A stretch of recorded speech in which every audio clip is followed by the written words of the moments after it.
Today is the first block of 138. 138. And the name of the block. यानी इसका नाम क्या है? Reading process. Speaking signals. Reading and speaking signals. Is name of diagram 138. हाँ, मैंने आपको इससे पहले भी कहा है स्पीकिंग और रीडिंग। मैंने आपको कहा है language, all languages have how many characters? कौन किसमें? Speaking, reading, listening, writing and reading. These are four characters or features of all languages. अब और मैंने आपको कहा है दुनिया में कितने लैंग्वेजेस हैं?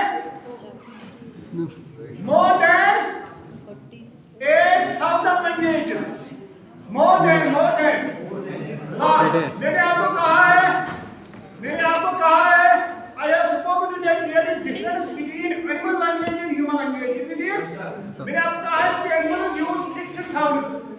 We use different sounds. Different sound. समझ आ रहा है? हाँ, अब जो हमारा ये है रीडिंग एंड स्पीकिंग सीक्वेंस। जो हमारा पहला ब्लॉक है, जो हमें आज पढ़ना है, वो रीडिंग के बारे में। किसके बारे में? रीडिंग के बारे में। किसके बारे में? रीडिंग के बारे में है पढ़ना। मैंने आपको कहा है कि राइटिंग और रीडिंग में हम इस्तेमाल करते हैं लेटर्स और अल्फाबेट्स। किनको? ABCD है ना, वो कितने हैं? 26। हाँ, स्पीकिंग और लिसनिंग में हम साउंड्स को इस्तेमाल करते हैं। किनको? साउंड्स को। मैंने आपको कहा है साउंड्स कितने हैं? 44 का ना, 44 साउंड्स। और यानी कि जो ये 44 साउंड्स है ये डिफरेंट है। इसीलिए हम इंग्लिश में जब स्पीक करते हैं वो डिफरेंट होता है, जब हम लिखते हैं वो डिफरेंट होता है। समझ आ रहा है? ये शब्दों को मेरे लिए होते हैं। मिसाल के लिए हम लिखते हैं पुट। मैंने इससे लिखा, अभी कहाँ ब्लैक हो गया?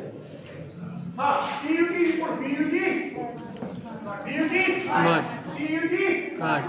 अगर पुट है तो बुट होना चाहिए, पुट होना चाहिए। सही है ना? बिल्कुल। मगर ये क्यों है? ये स्पीकिंग अलग है और रीडिंग अलग है। मेरे कहने का मतलब ये है, आपको समझ आएगा। हम कहते हैं CHUR से चर्च कहते हैं ना, कहते हैं CUP केमिस्ट्री। इसको तो केमिस्ट्री होना चाहिए। वो होना चाहिए ना, होना चाहिए। हम इसको कहते हैं केमिस्ट्री। क्यों? क्योंकि स्पीकिंग अलग है, ठीक है।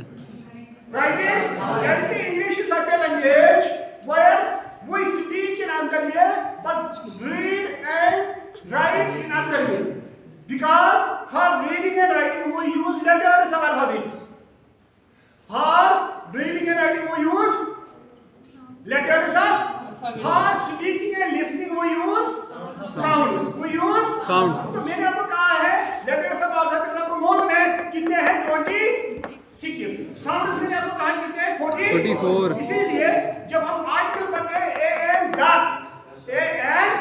हम कहते हैं and is used in vowels, isn't it? In vowels. An orange, an apple, है ना? An umbrella, है ना? An university, university. क्यों? अम्ब्रेला में भी यू है, यूनिवर्सिटी में भी यू है। क्यों? An orange and one-eyed man, one, ठीक है? ठीक है, गलत। क्यों? क्योंकि स्पीकिंग अलग है, राइटिंग अलग है।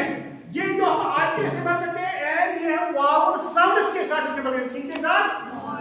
वावल अल्फाबेट्स के साथ नहीं। हमारा जो टॉपिक है आज का टॉपिक, हमारा जो ये ब्लॉक है, ये हमें रीडिंग के बारे में। किसके बारे में? रीडिंग के बारे में हम पढ़ते हैं। आपको बोलो, मिसाल के लिए सोचो, आप सोचो, बहुत आसान है। हम जब पढ़ते हैं, मिसाल के लिए अगर न्यूज़पेपर होगा, हम न्यूज़पेपर को क्या याद करते हैं? और हम न्यूज़पेपर को याद करते मारते हैं नहीं, ऐसे ही नजर मारते हैं, जल्दी पेज घूरते हैं, दूसरा पेज किसी जगह देखते हैं। अगर किसी को मतलब आकर आप लोग करते हैं, आप डेट शीट देखते हैं, आप किसी जगह डेट शीट देखते हैं, हाँ ये किस क्लास की डेट शीट है। मिसाल के लिए अगर आपको मिसाल के लिए कोई बिजनेस होगा, आप देखेंगे ये किस बिजनेस वाले का है, कोई न्यूज, वो वही न्यूज यानी कि आप याद नहीं करते हैं, हम आप बोल बाय बोल नहीं पढ़ते, समझ आ रहा है, वो समझ आ रहा है। हाँ हो गया। अब आपका रिजल्ट आया, आपका अब आपको वहां अपना रोल नंबर देखना है, लगता है ठक ठक ठक ठक क्या फेल है, पास है, कितने मार्क्स है। अब आप हर किसी का मत देखेंगे। मिसाल के लिए मिसाल मेरा नाम है सलीम सर, आपने ए सी लिखूंगा, आबिद का है, आदिल का है, तो फिर मैं अब तक तो हॉट के बोल रहा है, कुछ समझ आ रहा है, यानी कि मैं डायरेक्ट किस नाम पर पहुंचूंगा, अपने नाम, समझ आ रहा है। ये भी एक तरीका है, हम ढूंढते हैं, हम रीड करते हैं, मेरा नाम कहाँ है, मेरा नाम कहाँ है, समझ आ रहा है। ये एक तरीका है रीड करने का। और एक तरीका है मिसाल के लिए आपको एग्जाम है, अब आपको एग्जाम है, क्या आप एक सेंटेंस वहां लिखेंगे, फिर 5वां सेंटेंस, फिर 10वां सेंटेंस यही करेंगे? नहीं, आपको याद करना है सीक्वेंस में, वो समझ आ रहा है। एग्जाम के लिए आप पढ़ेंगे यानी कि वेरी क्लीनली, वेरी थॉरोली, वो समझ आ रहा है, समझ आ रहा है। यही बस आसानी, यही यानी कि हम कैसे पढ़ते हैं, किस तरीके से पढ़ते हैं। अब बात ये है, मिसाल के लिए हमें शायद हो गया, मिसाल के लिए आपको मैं पढ़ाऊंगा, ये जो एबीसीडी है, मिसाल के लिए अगर मैं आपको पढ़ाऊंगा, आप पढ़ाने के मुख्तलिफ तरीके हैं, मुझे आपको पढ़ाना है, मेरा मकसद ये है आपको याद रखना चाहिए, समझ है ना, पढ़ा है। ये भी एक तरीका है। मिसाल के लिए यहाँ लिखूंगा इस बोर्ड पर, अब मेरे पास ये स्मार्ट बोर्ड है, मैं इसको ऑन करूंगा, यहाँ आपको दिखाऊंगा वीडियोस, यहाँ आपको दिखाऊंगा ये पिक्चर्स, आपको ज्यादा याद है ना। आप मतलब कौन सा मेथड में इस्तेमाल करूंगा आपको याद करने के लिए, आपको पढ़ाने के लिए, so that you will be able to read. हम पढ़कर दिखा दिए ना, यहाँ से ए लिखते हैं, यहाँ से एप्पल दिखाते हैं, इसको कंबाइन करो, इसको मिलाओ, क्या आपको मेल देते हैं वर्ड्स, वो समझ आ रहा है। यही हमें पढ़ना है। या आपने देखा होगा आपके एग्जाम में इसमें यही पूछे जाएगा, सर हमें ये पढ़ के एग्जाम में क्या पूछेगा, मैं कहूंगा गेस, गेस ये है, वहां पैराग्राफ होगा, आपको पैराग्राफ के लास्ट पर क्वेश्चंस होंगे, क्वेश्चंस का जवाब देना, समझ आ रहा है। यानी कि उसका मानिए है आपको पैराग्राफ पूरी तरीके से पढ़ना है, वहां देखना है कि वो क्या कह रहा है। और एक बात याद रखना है, जब भी वो पैराग्राफ कहेंगे, जब भी वो पैराग्राफ कहेंगे, जो पैराग्राफ में होगा ना, मिसाल के लिए पैराग्राफ में, मिसाल के लिए हमें मालूम है दिन को रोशनी होती है ना, हाँ जी सर, रात को अंधेरा होता है। अगर वहां लिखा होगा दिन को अंधेरा होता है पैराग्राफ में, अगर वहां लिखा होगा दिन को अंधेरा है, रात में रोशनी, आपको वही लिखना है, आपको अपना नहीं लिखना है, जो वहां पैराग्राफ में उन्होंने लिखा होगा उसी का जवाब देना है, समझ आ रहा है। तो मैंने आपको इससे पहले भी कहा, पहले कोशिश करनी है अपनी वर्ड्स, समझ आ रहा है जी, आपने चलो निकालो। अब ये अब हम इससे देखेंगे, ये मैंने अपना कहा है, तो आप अब देखेंगे क्या यही है या और कुछ। द रीडिंग प्रोसेस, आप नीचे जाओ, यहाँ इंट्रोडक्शन के द रीडिंग प्रोसेस है, यूनिट नंबर फर्स्ट है ना, वाले आप ये छोड़ो। हाँ, पहला ही है द मॉडर्न क्लासरूम एनवायरनमेंट। हाँ, द मॉडर्न क्लासरूम एनवायरनमेंट। कल वो एग्जाम में क्वेश्चन पूछेंगे, what should be the environment of the classroom of the modern classroom. आपको कुछ नहीं लिखना है, आपको लिखना है कि जो क्लासरूम है ना वो कैसा होना चाहिए। पहले हम लिखेंगे एनवायरनमेंट, फिर लिखेंगे मॉडर्न। पहले नॉइस नहीं होनी चाहिए। मिसाल के हम यहाँ पर आगे अगर यहाँ से गाड़ी जाएंगे, यहाँ से लाउड स्पीकर तो सुनेंगे, क्या आपको समझ आएगा कुछ? यानी कि एनवायरनमेंट क्या होना चाहिए, नॉइज नहीं होनी चाहिए। ये मतलब जो लाइट होनी चाहिए वो समझ आ रहा है, सीटिंग अरेंजमेंट होना चाहिए वो समझ आ रहा है, यही लिखना है। अब है बात, ये है मतलब जनरल, अब है मॉडल, क्या है वो समझ आ रहा है। क्या हमारा है सबक है मॉडल। हाँ, इसे मिनट स्पेस देखो मेरी बात। अब मॉडल में हम स्मार्ट बोर्ड को भी इस्तेमाल करते हैं। ये तो बंद है अभी, मिसाल के लिए हम कर सकते हैं, आपको यहाँ दिखाऊंगा गूगल में। हम मोबाइल फोन को भी इस्तेमाल करते हैं, जो मेरे हाथ में है। हम मोबाइल फोन से ही पीडीएफ पढ़ते हैं, वो समझ आ रहा है। अगर हमारे पास अभी तो पीडीएफ है, लिटरली हम इससे पढ़ते हैं। या कि जो हम मॉडर्न तरीका इस्तेमाल करते हैं, हम गूगल ये क्या कहते हैं, यूट्यूब पर चलाते हैं अपनी ये मतलब ये लेक्चर्स है ना, यानी कि मॉडल, समझ आ रहा है, यही लिखना है ना, आसान, वो आसान है। अब याद मत करना है मॉडल आपका क्लास, अब याद करना है। हाँ देखो देखो मुझे याद रखना है। मगर अब कोई कहेगा सर हम यहाँ फूल लगाएंगे, सर हम यहाँ बैलून लगाएंगे, सर हम और कितना लगा क्या लगाना है, कोई बात नहीं है। हाँ मगर असली मकसद क्या है? असली मकसद है कि बच्चों को याद होना चाहिए, बच्चों को नॉलेज इंफॉर्मेशन होनी चाहिए। बहुत सारे स्कूल ऐसे हैं जहाँ बच्चों को बस मतलब यही मतलब वो पढ़ा कि नहीं बस ये ड्रिलिंग पार्क उधर का उधर, मगर इतना ही नहीं है, वो भी ठीक है मगर नॉलेज भी होनी चाहिए, इंफॉर्मेशन भी होनी चाहिए, है ना। तो यही है क्या है। एक वहाँ क्लास में मैं आ गया, मैंने अब अपने साथ मतलब लैपटॉप लाया है, ये इस्तेमाल किया है, वो इस्तेमाल किया है। आप मैंने तो कंटेंट भी ठीक होना चाहिए ना, जो मैं पढ़ा रहा हूँ उसका कंटेंट ठीक होना चाहिए, समझ आ रहा है? क्या होना चाहिए? कंटेंट और क्या? कम्युनिकेशन। आप मैंने कहा क्या आपने सुना? हाँ सुना, यानी कम्युनिकेशन तो ठीक होनी चाहिए। आपने आपको आपको समझाना चाहिए ना, ये कोई मतलब कम्युनिकेशन तो ठीक होनी चाहिए। कम्युनिकेशन का मतलब यही है, कम्युनिकेशन का मतलब यही है कि वो शुड शेयर द मैसेज। मैंने आपको कहा है आइडियाज, थॉट्स, इमोशंस, फीलिंग्स, है ना।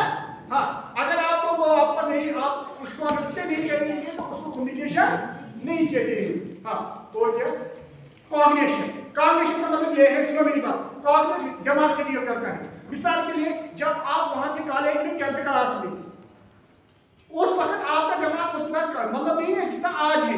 आप में डेवलपमेंट होनी चाहिए। जो यूजी पीजी का बच्चा हो जैसे इस तरह मिसाल के लिए, तो उसको अल्फाबेट का ठीक है, आपको खुद ऐसे आना चाहिए, यानी कि आपका माइंड डेवलप होना चाहिए। समझ आ रहा है? वो समझ आ रहा है नहीं? और क्या है? कल्चर।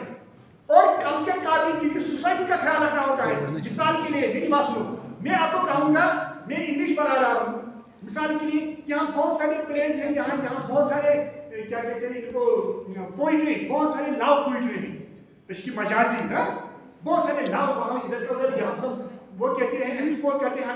अब मुझे ख्याल रखना है ना कि हम आइडियलिस्ट, हम मुसलमान हैं, मतलब मतलब कभी मैं आपको कहूँगा फिर वो सीख भी मैं करूँगा, वो मतलब कितना कहते हैं क्योंकि हमें अपने कल्चर का ख्याल रखना है। समझ आ रहा है? वो समझ आ रहा है? हमें अपना कल्चर मद्देनजर रखना है कि मुझे क्या कहना चाहिए, क्या नहीं कहना चाहिए। आपको बोलूँगी कि जो अंग्रेज लोग हैं वो सिगरेट लगा के रहते हैं, मेल फीमेल कोई वो परेशानी नहीं है ना, मगर हमें अपना कल्चर को देखना है, उस कल्चर के हिसाब से पढ़ाना है। समझ आ रहा है? हाँ कंटेक्स्ट।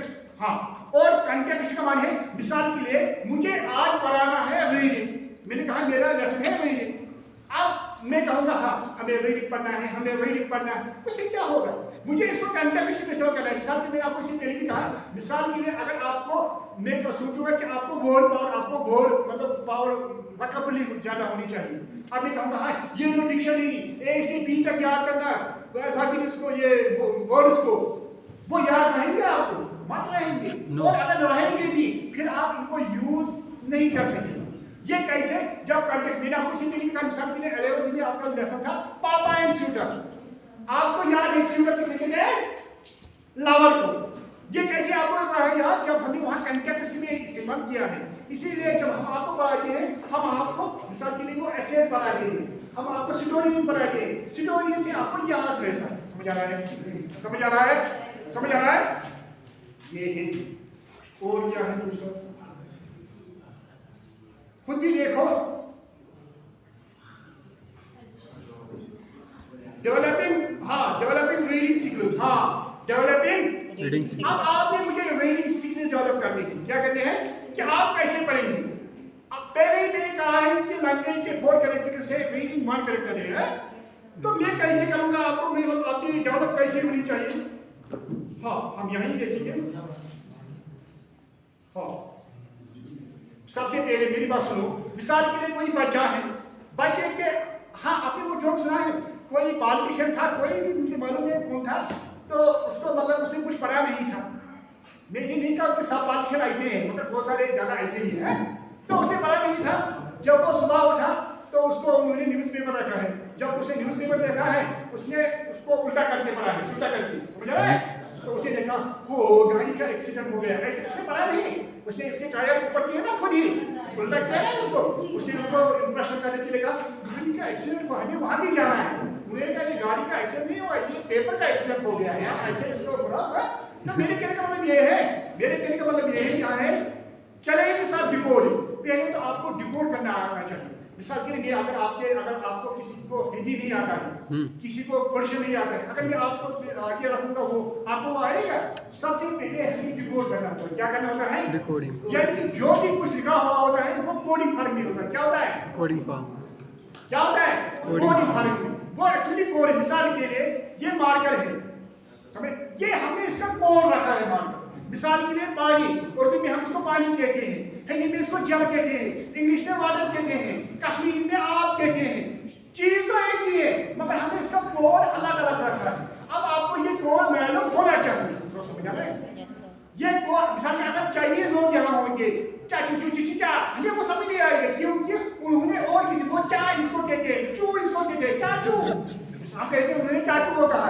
यानी कि मेरे कहने का मतलब ये है ये कोड हमें मालूम होना चाहिए। क्या होना चाहिए? तब हम इसको डिकोड कर सकते हैं। क्या कर सकते हैं? अगर हमें ये कोड मालूम नहीं होगा तो हम इसको डिकोड नहीं कर सकते। हाँ, inadequate or faulty comprehension। हाँ, आप मेरी बात सुनो, inadequate or faulty comprehension। अब मैंने आपको दिया है, हो मेरी बात सुनो, आपको मालूम है, मिसाल के लिए मुसलमानों की एग्जांपल दूंगा क्योंकि हम ज्यादा सब मुसलमान ही ज्यादा। हाँ जी सर। यहाँ कितने सेक्टर्स हैं? हनफी, शाफी, अहले, बरेली, देवबंदी, हाँ मेरी भैया और कुछ कह रहा है, शिया, हाँ कुरान तो एक ही है ना? हाँ जी सर। कुरान एक ही है मगर हर कोई अपने अपने अंदाज से पढ़ता है। ये जो पढ़ता है ये कहता है ये गलत है, जब वो पढ़ता है वो कहता है वो गलत है। वो अपने अपने अंदाज से पढ़ते हैं। वो समझ आ रहा है? वो समझ आ रहा है? यही इसका कहने वाला है। इनएडुकेट क्या आधा ही पढ़ते हैं, बहुत सारे लोग ऐसे आधा ही पढ़ते हैं, ठीक, या फॉल्टी कंप्रेशन, या इनको समझ नहीं आ रहा है, किसी कोई ना कोई गलत हो गई है ना? इतने तो है, मतलब कोड है क्या है मुझे वो उसके साथ कुछ नहीं है, मगर मेरे कहने का मतलब है यानी कि उनका तरीका समझने का तरीका खराब। समझ आ रहा है? समझ आ रहा है? स्पीड। अब आपने देखा होगा, फिर से मैं यही कहूंगा, मिसाल के जब हम आपको देखें कुछ पढ़ने के लिए, किसी की स्पीड बहुत तेज होती है, वो जल्दी पढ़ता है, किसी की स्पीड बहुत स्लो होती है। मिसाल के लिए आपने देखा होगा जब कुरान शरीफ पढ़ते हैं बहुत सारे लोग एक से 12 विदिन 10 मिनट्स पढ़ते हैं, बहुत सारे लोग मेडिकल होते हैं वो घंटों में भी नहीं पढ़ सकते। स्पीड, वो समझ आ रहा है? वो समझ आ रहा है? ये यही लिखा है बात।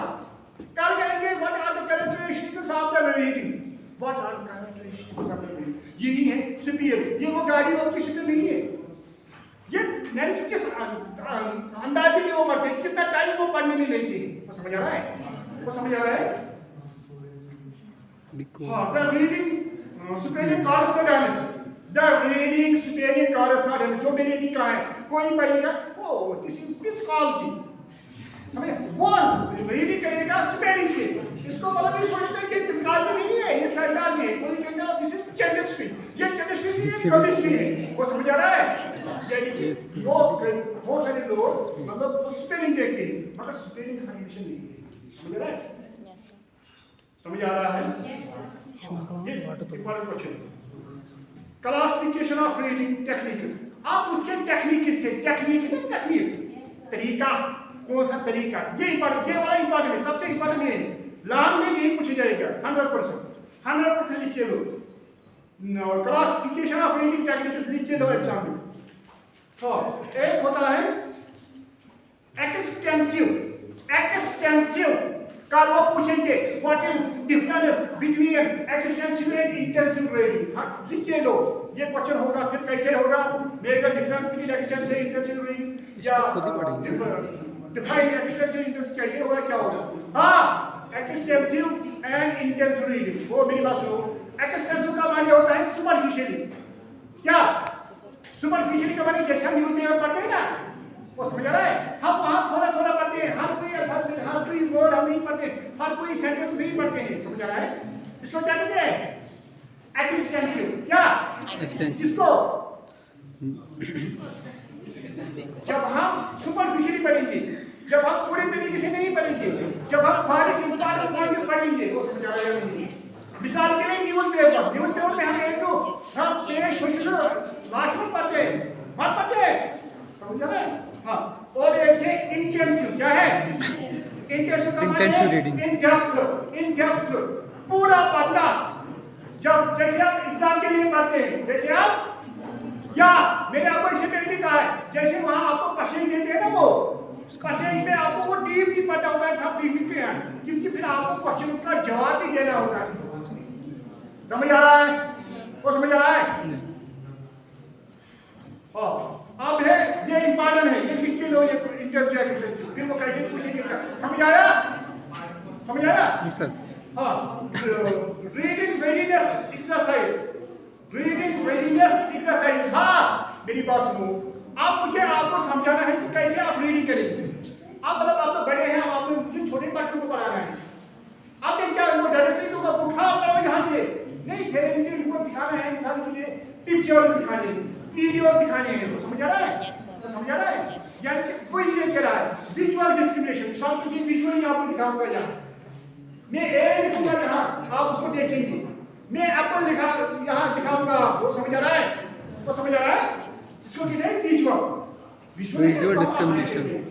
और ऑडिटरी discrimination. का माने आपको मुझे सुनाना है, आपके अक्षर का एप्पल, एप्पल माने सेब, बाल माने गेंद, वो समझ आ रहा है? समझ आ रहा है? हाँ जी सर।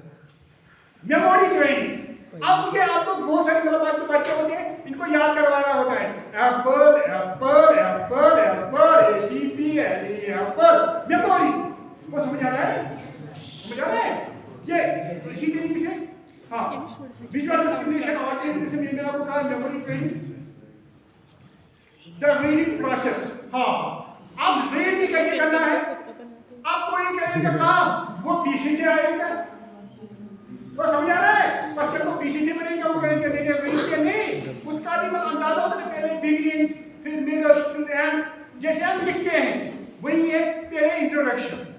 मिसाल के लिए मुझे पहले आपको इंट्रोडक्शन देना है, क्या किसी के बारे में मुझे कहना है, देन रीडिंग। हाँ, देखो मेरी बात सुनो, अब मुझे क्लास में पढ़ाना है, जब मैंने स्टार्ट किया है, आपने देखा होगा, जब मैंने स्टार्ट किया है क्लास, क्या मैं डायरेक्टली इस पर आया? मैंने पहले आपको थोड़ा इंट्रोडक्शन, हमें ये पढ़ना है, लैंग्वेज के 4 कैरेक्टर्स है, कहा ना मैंने, रीडिंग, फिर पहले खुद ही कहा, किसी को इंट्रोडक्शन देंगे, तो समझ आ रहा है? हाँ, इसके बाद है रीडिंग, फिर मैंने यहाँ से आप स्टार्ट किया है, तो समझ आ रहा है? अब मैंने यहाँ से स्टार्ट किया ना, इसको रीडिंग कहते हैं। रीडिंग की क्या होती है? Compression task. अब आपको मैंने पढ़ाया, अब मैं आपका टाइम होता है, मैं आपको कहूँगा अब आप खुद पढ़ो, अब देखो किस जगह आपको समझ में नहीं आएगा। ये मतलब क्लास मतलब होता है ना, मतलब जब हम यहाँ काम ही पढ़ना होता है, मैं पढ़ाऊंगा फिर बच्चों को अब आप खुद पढ़ो, वो समझ आ रहा है? हाँ, और इसके बाद रिव्यू एंड रिलेटेड एक्सरसाइज। अब आपको रिव्यू करना है, आपको कहाँ समझ में आया कहीं, अब आप हम एक्सरसाइज करेंगे, मैं अब आपसे क्वेश्चन पूछूंगा, वो समझ आ रहा है? वो समझ आ रहा है? हाँ, इसके बाद है stage 1 of the reading process, elementary reading, बहुत आसान। हाँ, आपको मालूम है बहुत आसान है। स्टेज 1 में तो एलिमेंट्री होता है ना, एलिमेंट्री का माने होता है बेसिक, जैसे आप बच्चों को पढ़ाते हैं एलिमेंट्री जिसको कहते हैं बेसिक और एलिमेंट्री एजुकेशन, समझ आ रहा है? यानी कि एलिमेंट्री में हम कैसे पढ़ाएंगे, वहां हमें यही पढ़ाएंगे जैसे आपने मुझे पहले कहा एप्पल, एप्पल एप्पल, वो समझ आ रहा है? एलिमेंट्री में फर्स्ट स्टेज है। हाँ, कल वहां क्वेश्चन पूछेंगे डिफाइन एलिमेंट्री और बेसिक और फर्स्ट स्टेज ऑफ रीडिंग। हाँ, stage 2 the reading process, intermediate reading. इसके बाद आता है इंटरमीडिएट का माने है आपका 12th तक मतलब अभी तो पढ़ा है, इसको इंटरमीडिएट कहते हैं। इसके बाद है जो आज है हाँ stage 3 the reading process, advance reading, जो आप आज कर रहे हैं ना, आप हायर एजुकेशन में, अब आपको एडवांस रीडिंग करनी है। अब आप तक आज तक मिसाल के लिए आपने पढ़ा है, मिसाल के लिए फोटोसिंथेसिस, आपने डेफिनेशन याद किए, आपने टाइप्स याद किए, अब आपको प्रैक्टिकल करना है। आपने ऑस्मोसिस पढ़ा है, आपने वेकेशन पढ़ी है, या और अब आपको प्रैक्टिकल में लिखना है एडवांस। समझ आ रहा है? है ना आसान, ये बहुत आसान है, बहुत आसान। हाँ, अब आपको बोलूं मैं मिसाल के लिए इंग्लिश हम पढ़ाते हैं, इंग्लिश में आपने पढ़ा है इंग्लिश, आपने 20 years. बाप एंड जी पढ़ा? बाप एंड जी आफ्टर 20 years किसने पढ़ा? आपने नहीं पढ़ा होगा? हाँ, यानी मेरे कहने का मतलब ये है, अच्छा मिसाल के लिए वो है ना आपको द रेड, क्या है वो, द रेड पेपर है ना, रेड पेपर, हाँ वो आपने पढ़ा था ना? हाँ, मिसाल के लिए वहाँ आपने सुना होगा कि वो स्टोरी वो क्या, वो सच में बहुत अच्छा लेसन है। वो किधर की दुनिया है ना, ये हमारे लिए एक वो रेड टेप है, यानी कि जैसे वो हम चूहे को पकड़ते हैं ना, इसको मतलब आप भी सकते हैं पकड़ने के लिए, इसी तरह हम भी यहाँ लालच में आते हैं, हम सोचते हैं बस हम ये खाएंगे वो खाएंगे, जब तक मौत आता है तो मर जाते हैं, है? तो उसका कहने का मतलब वही है, यानी कि हम थ्रू स्टोरी समझाते हैं। अगर हमें कुछ समझाना है, बच्चों को कहते ना, मिसाल क्या एक बच्चा था, वो गलत कर रहा था, वो माँ बाप का नहीं सुन रहा था, फिर उसको ऐसे हुआ एक बार, कहते हैं ना, या वो थोड़ी पढ़ते हैं, ढागा पढ़ते हैं, हो ना, वो समझ आ रहा है? थ्रू स्टोरीज, ये इंपॉर्टेंट है। हाँ, ये रीडिंग थ्रू स्टोरीज, हम क्यों स्टोरीज के जरिए पढ़ते हैं, वहाँ मेन मकसद हमारा क्या होता है, कॉम्प्लेक्सिटी ऑफ वोकैबुलरी, जो मैंने आपको लिखा वर्ड पावर। अगर आपको मतलब वर्ड पावर याद करना है वो कैसे है पॉसिबल है, वो डिक्शनरी से आप नहीं कर सकते, वो आप स्टोरी से कर सकते हैं, समझ आ रहा है? इसी तरह सिंपलिसिटी ऑफ लैंग्वेज, वहाँ जो लैंग्वेज होती है ना वो बहुत सिंपल होती है, बहुत इजी होती है। मिसाल के लिए आपको जो वो थे ना वो मतलब वो स्टोरी वो बहुत आसान थी। हाँ, relevance of the theme and context, वहाँ उसका कोई थीम होता है, जैसे मैंने अभी कहा है, समझ आ रहा है? कोई थीम वहाँ होता है, किसी थीम से वो डील कर रहा है। पोटेंशियल फॉर डिस्कशन, हाँ मैंने आपको पहले ही कहा है, लैंग्वेज का माने है टू बी ट्रैफिक, मुझे भी कहना है आपको भी कहना है, लैंग्वेज हर किसी सब्जेक्ट का अपना अपना स्कोप होता है। मिसाल के लिए physics heroes, chemistry with chemicals, वो समझ आ रहा है?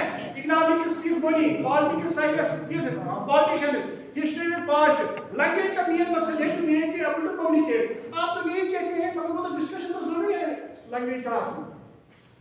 हाँ, और क्या है, सम अप, वो तो हमने किया है। अब यूनिट सेकंड है डेवलपिंग रीडिंग स्किल्स। हाँ सर थे सर ये को कोड घंटे बराबर यार यस बोल रहे हैं। हाँ,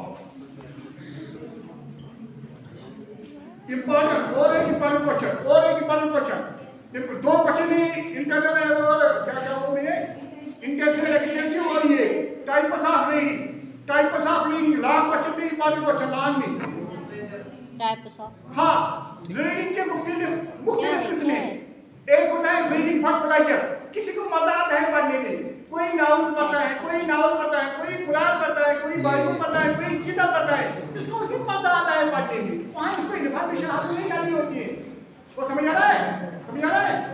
रीडिंग फॉर प्लेजर, मजा उठाने के लिए पढ़ना, समझ आ रहा है? और समझ आ रहा है या नहीं? Yes sir. Reading for information, अब आपको इंफॉर्मेशन ये करनी है, मिसाल के लिए आपको न्यूज़ पेपर पढ़ना है, वहाँ इंफॉर्मेशन हासिल करते हैं, समझ आ रहा है? या आप कंडीशन पढ़ते हैं, वहाँ आपको इंफॉर्मेशन नॉलेज ये अवेलेबल होती है, वो समझ आ रहा है? Yes sir. हाँ, और देखो स्किमिंग और scanning and scanning, SKIMMING, skimming, कहाँ पे? स्कैन आपको मालूम है स्कैन किसे कहते हैं? स्कैन करना। हाँ सुनो मेरी बात, स्कैन का माने है जब आप पूरे तरीके से पढ़ेंगे, स्कैन करेंगे, हाँ बिल्कुल क्लियर। स्किमिंग का माने है इंपॉर्टेंट पॉइंट्स, वो समझ आ रहा है? Yes sir. स्किमिंग और स्कैनिंग समझ आ रहा है? स्कैन का माने पूरे तरीके से स्कैन करना, हाँ बिल्कुल क्लियर पढ़ना। स्किमिंग का माने है इंपॉर्टेंट पॉइंट्स, समझ आ रहा है या नहीं? समझ आ रहा है या नहीं? मैं भी देखूंगा यार। हाँ, फिर से वही जो मैंने कहा इंटेंसिव और एक्सटेंसिव, ये हमने पढ़ा ना। इंटेंसिव का माने है वो डीपली, एक्सटेंसिव का माने है सुपरफिशियली, फिर बजने में वो समझ आ रहा है या नहीं? Yes sir. पसीना स्टडी रीडिंग, हाँ हाँ देखो आप सिटेड रीडिंग, अगर आप आपको पढ़ने के लिए रीड करना है, याद करने के लिए, अब आप कैसे पढ़ेंगे? आपको मालूम होगा ज्यादातर लड़कियां वो क्या करते हैं, वो मार्कर उठाते हैं, स्केचेस उठाते हैं, फिर वो हाईलाइटर उठाते हैं, जो पढ़ते हैं वही पढ़ने का तरीका है। हाँ वही पढ़ने का तरीका है, मार्कर उठाना, हाईलाइटर उठाना, पेन उठाना, वो इंपॉर्टेंट पॉइंट्स जॉट डाउन करना, क्योंकि जब एग्जाम होगा, एग्जाम में आप हर मतलब अगर आपका एग्जाम होगा, एक दिन की प्रिपरेशन होती है, आप एक दिन में आप कहाँ इतनी बड़ी नोट की किताब पढ़ेंगे? आप जो इंपॉर्टेंट पॉइंट्स उन पर नजर पड़ेगी, उन पर नजर तो उससे क्लिक होता है, वो समझ आ रहा है? वही इसका कहने का मतलब ये है, टेक्स्ट मार्किंग, राइटिंग क्वेश्चन, आपको वहां क्वेश्चन लिखना है, क्वेश्चन एसोसिएटिंग ग्राफिक्स आइडियाज, वहां आपको ग्राफ बनाने हैं, यानी मिसाल के हम ग्राफ बनाते थे कभी याद रखने के लिए, समझ आ रहा है? समराइजिंग है, पहले फेंसिंग का चैप्टर अपने वर्ड्स में लिखना है, इसको शॉर्ट में लिखना है, वहां पर बहुत बड़ी बड़ी नोट्स, जैसे आप हो फोटो स्टेट के पास जाते हैं ना, फोटो स्टेट वाले के पास हमें नोट्स दो, क्योंकि हम नोट्स में क्या होता है, वो सभा पे होते हैं, समरी में होते हैं, मगर ज्यादा वो नोट्स इस्तेमाल नहीं करनी चाहिए, वो बहुत गलत होते हैं। आपने देखा होगा ज्यादातर यहाँ तो होता है थोड़ा पास, कश्मीर यूनिवर्सिटी के बच्चे ज्यादा फेल होते हैं लास्ट ईयर में, मतलब आपको कितने हमने वो किया, हमने ये किया, उन्होंने जुलूस भी निकाला, वो यही वजह है क्योंकि वो नोटिस के पीछे होते हैं, वो ठीक नहीं होते हैं, उनमें बहुत सारी गलतियां होती हैं। आपका ये जो डिटेल है ये सबसे अच्छा है। हाँ let us sir now discuss the one by one the text basically में आपको कहा है राइटिंग क्वेश्चन, ये करना होता है, नहीं सर, ये करना होता है, नहीं सर, लर्निंग कंप्रेशन सिलेक्टिव, हाँ अभी क्या कहूँगा, लर्निंग कंप्रेशन सिलेक्टिव, यानी अब आप पढ़ेंगे, आपको कैसे समझ में आएगा, समझ में कैसे आएगा?